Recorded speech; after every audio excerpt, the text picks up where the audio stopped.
spoke about that if you pay attention to all the stupid people, basically it would not be good.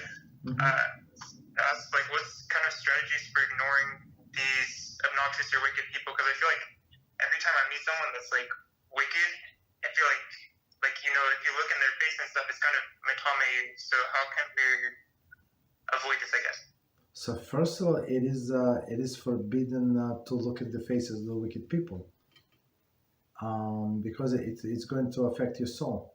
So because there is the sin is on their foreheads. So even though like most of us simple people do not notice that, but it's on their face, right? So like people who can read faces, that they can see that the person is wicked, right? And but on a subconscious level, it's going to affect you for sure. So our sages said it is forbidden to look at the faces of the wicked people. So if you need to do some business keys, you're a car mechanic, like I don't know, I'm just making up. Right, so give him a key or look to the side. You say, oh, you have knew this, knew that. So but don't look directly at this person's face.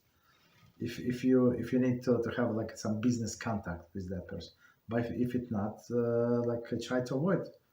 Okay, he said hello. He said, oh, nice to see you. I apologize. I have a phone call. Or walk like a stupid people with your phone. I said, sorry, I'm on the phone. So you know that you're in this area and you're going to be there for 15 minutes. You have no choice. So pretend that you're on the phone and you're talking with your boss. That's it. You can talk. You can listen to Shiur Torah. Right. That's it. So that's try to like cut the contacts completely. It's not healthy, and it's not going to help you. Only frustrate you.